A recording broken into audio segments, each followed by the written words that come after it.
우리 주 예수 그리스도 안에서 사랑과 희락과 평강이 항상 함께 하시기를 축원합니다. 오늘부터는 부활과 영생에 관하여 말씀드리고자 합니다. 성경을 해석하기 난해한 부분이 세 군데 있습니다. 첫째는 창세기의 생명과와 선악과, 두 번째는 예수 그리스도의 동정녀 탄생, 세 번째는 예수 그리스도의 십자가 죽음 이후에 부활과 영생에 관한 부분입니다. 이 세 부분에 관한 명확한 이해가 있어야 신앙관의 중심이 서게 되고 성경이 참으로 보석과 같은 진리이며 하나님의 계획에 탐복을 하며 예수님의 말씀이 생명과 영생의 복음임을 깨닫고 할렐루야 하면서 만세를 부르게 될 것입니다. 그리고 성경의 1.1핵이 거짓이 없는 진리임을 알고 자부심을 가지고 증거하게 됩니다. 이 세 부분은 불분명한 인식과 잘못된 오해와 자의적인 해석으로 오늘날도 많은 사이비 이단 세력들이 극성을 피우고 있습니다. 지금까지 만남과 동행 유튜브에 하나님 나라 지도자를 시청하신 분들은 쉽게 공감하실 것입니다. 우리는 항상 성부와 성자, 성령의 삼위일체 신앙 안에서 성경을 조명하며 성경을 바로 이해하고 하나님의 뜻과 계획, 목적 그리고 영광을 바라보게 됩니다. 그리고 현실의 세상 생활에서 마귀와 귀신들이 요란한 혼잡한 세상을 이겨내고 무엇이 진정한 예수 그리스도의 나라, 하나님의 나라 그리고 건강한 나라를 분별하며 가장 올바른 신앙생활을 할 수 있습니다. 그러므로 미혹당하지 말아야 됩니다. 그러려면 신앙의 기본과 근본이 잘 되어야 합니다. 그리고 속지 말아야 합니다. 오직 예수 그리스도만이 길이요 진리요 생명이며 영원한 천국이기 때문입니다. 마귀에게 틈을 보이지 말아야 합니다. 육신의 정욕과 안목의 정욕과 이생의 자랑을 따라 살면 선악과를 따먹게 됩니다. 시험에 빠지지 말아야 합니다. 오직 성령 충만하여 성령과 연합하고 인도를 받아야 합니다. 그러면 부활과 영생이 왜 중요할까요? 구원받은 영혼들, 중생한 영혼들, 성령 충만한 영혼들, 교회 생활하는 영혼들이 흔들리지 않는 믿음 생활을 유지하면서 하나님 나라의 영광의 결실을 맺어야 하기 때문입니다. 어떻게 신앙생활 하느냐에 따라 영광스러운 열매와 결실이 다르기 때문입니다. 열매와 결실이 없는 무화과 나무가 되느냐, 속이 비거나 알맹이가 없는 쭉정이가 되느냐, 강하고 바르게 자란 기둥 같은 나무가 되느냐, 아니면 지푸라기처럼 되느냐, 빛과 소금의 사명을 다할 것인가, 아니면 아무 쓸모없이 길가에 버려지고 밟힐 것이냐. 성령으로 거듭나기 전에는 육체가 중심인 육신의 사람으로 살았으나 성령 세례받고 성령 충만한 성도는 하나님의 사람, 하나님의 자녀로 신분과 지위가 변했는데 이에 합당한 영혼과 생명을 위해 얼마나 영광을 맺었는가 하는 일입니다. 또 성령을 부어주신 이유가 육체로 성령의 도구가 되어 주인이신 성령이 인도하고 가르치는 일을 해야 하는데 주인이신 성령에 얼마나 순종하였는가, 얼마나 강하고 튼튼한 열매를 맺었는지, 성령의 사람인지 거역하고 불신하는 세상 사람인지 부활의 공력이 각기 다르기 때문입니다.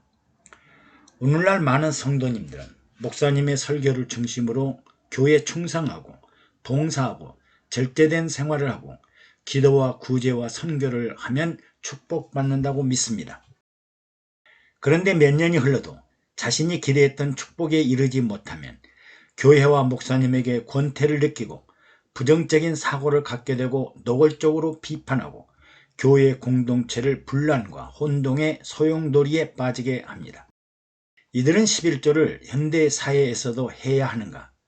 목사님들과 교회는 11조를 해야 축복을 받는다고 하는데 옳습니까? 하고 회의를 합니다.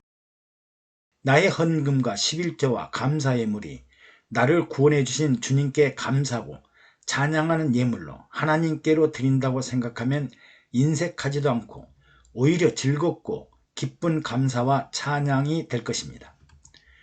그러나 내가 11조를 교회나 목사님에게 드린다고 하면 원망과 불평이 나오게 됩니다. 여러분, 11조와 헌금을 누구에게 드립니까? 만약 여러분들이 교회나 목사님들에게 드린다고 하면 교회는 하나님 나라 11조 징수처이며 목사님들은 현대판 하나님 나라 세리가 될 것입니다. 물론 11조와 헌금의 사용처가 하나님 나라가 아니라 교회나 목사님들이 자의적으로 사용한다면 하나님께 엄청난 범죄를 저지르고 있을 것입니다.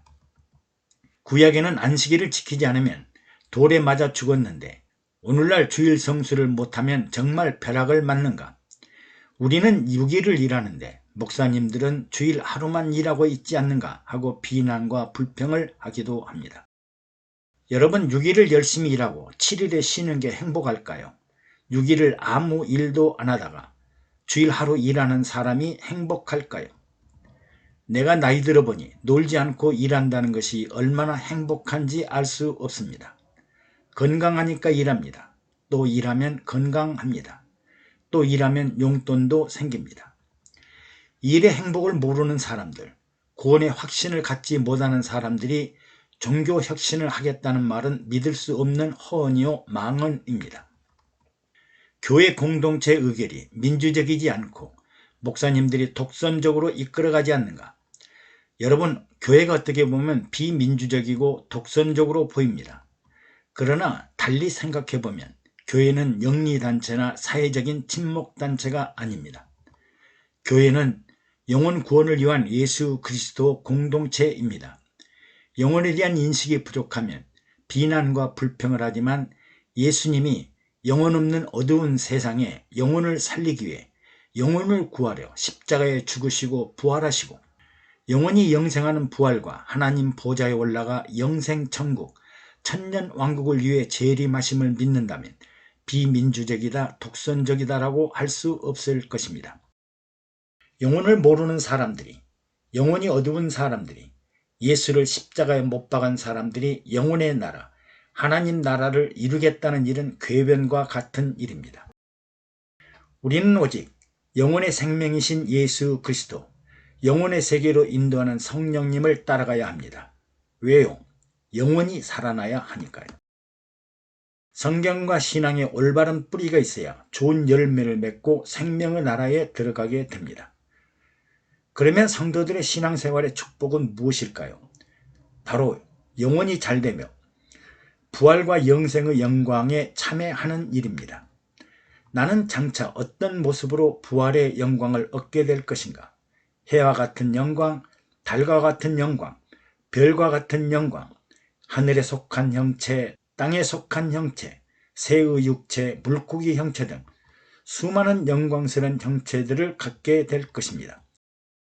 이런 영광스러운 형체를 얻기 위해 구원받은 후에 육체로 살아가는 동안 인내하고 절제하고 연단하며 고난을 이기며 신앙생활을 하게 됩니다.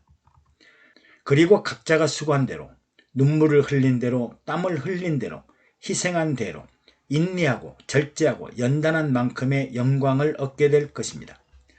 그러므로 나는 이 세상을 육체로 살면서 알곡으로 살았는지, 쭉정이나 가라지로 살았는지, 좋은 열매를 맺었는지, 나쁜 열매를 맺었는지, 어떤 열매로 결실을 맺어 천국 곳간에 보관될 것인지 고민을 해야 합니다. 즉 육체로 사는 동안 나의 육체를 세상을 위해 헌신했는지, 하나님 나라를 위해 헌신했는지, 자신이 충성하고 헌신한 대로 세상의 상급을 받든지 하나님 나라 상급과 멸류관을 받든지 할 것입니다. 부활은 부활절의 행사를 위해 있는 일이 아닙니다. 성도는 항상 장차 하나님의 나라의 어떤 영광의 형체로 부활할 것인가? 그러기 위해서 우리는 육체로 이 세상을 사는 동안 어떻게 살아야 할 것인가 늘 기도하고 순종하고 성령 충만하여 부활의 영광을 위해 살아야 합니다. 감사합니다. 여러분의 좋아요, 구독과 댓글은 영상 제작에 많은 위로와 격려가 됩니다.